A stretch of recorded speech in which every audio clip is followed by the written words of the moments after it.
Voilà, jour 4 de ce fameux challenge.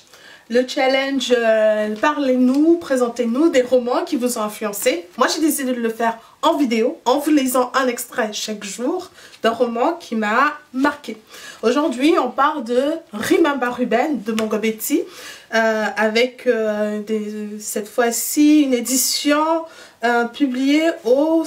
C'est Les Serpents à Plumes, les éditions Le Serpent à Plumes, publiées en décembre 2002.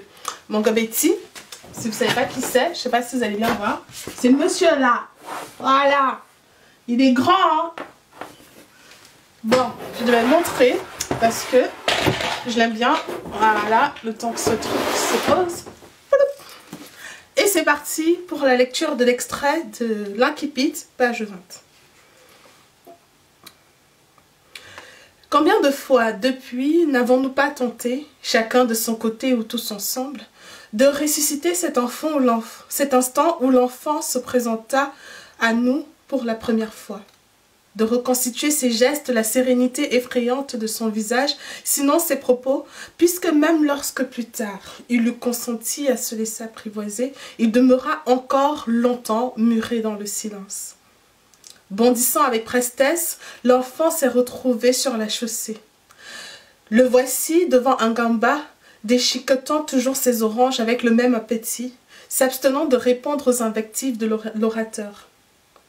Parmi nous, certains se figurent aujourd'hui qui considéra avec une curiosité méprisante un gamba qui en fut blessé au point de l'apostropher de plus belle aussitôt. Et plus tard de se montrer à l'endroit de Morzamba l'ennemi implacable que révélera la suite des événements. D'autres croient se souvenir que le jeune voyageur n'accordait même pas un regard à Ngamba, demeurant cependant immobile auprès de lui, comme si ses propos lui eussent inspiré un intérêt obscur, insaisissable pour lui-même aussi. S'il est vrai que le premier homme rencontré dans une cité inconnue en suggère, bon gré, mal gré, une image en harmonie avec son propre masque, quel effet dut avoir sur l'âme du jeune voyageur, à la porte des Koumdoum, l'apparition d'un Gamba, avec sa haute stature qu'une souffrance sournoise et familière, l'âge et la malignité avaient commencé à voûter, avec ses jambes longues et frêles, fichées dans 2 pieds larges comme des socles qu'en fait l'éléphantiasis, avec la commissure des lèvres blanchies par une fine écume, avec surtout ses yeux qui roulaient sans répit. Voici ce que nous retrouvons avec certitude. Sans doute vexé de voir ses pressants appels glisser sur l'enfant errant comme sans l'affecter d'aucune façon, un gamba, qui profère toujours des propos intempestifs, élevant sans cesse le ton, s'approche de l'enfant, fait mine de le prendre par la main comme un galopin qu'on a décidé de mener par la contrainte. Mais à partir de là, il nous est bien difficile aujourd'hui d'accorder nos souvenirs. Un gamba, par exemple, prétendra toujours qu'à ce moment-là, Morzamba trahit son irrévérence foncière par un geste inconvenant. Comme partout dans le monde où la bienséance interdit à la jeunesse de s'en rendre coupable en présence d'un aîné, sous peine de s'exposer à sa colère. L'âge étant toujours habilité à administrer à l'inexpérience la rude leçon qu'elle mérite. C'est ce que répétait Ngamba.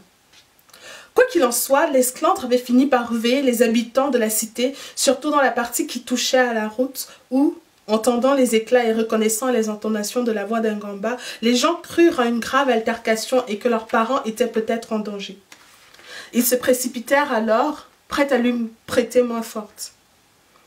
Quand nous nous fûmes attroupés autour des 2 protagonistes, dont l'un restait cependant obstinément muet, le visage inconnu du tout jeune voyageur, son torse nu et étonnamment puissant, sa hanche battue d'une guenille, sa placidité en face de celui qui l'apostrophait et même tentait de se saisir de sa main, son appétit obstiné à cette heure, tout cela nous parut aussitôt une intolérable monstruosité et nous indigna tellement qu'il n'y eut désormais rien dans ce cauchemar vivant qui n'appela notre intervention. Remember Ruben, Mongabeti, aux éditions Le Serpent à Plumes 2002. Ciao!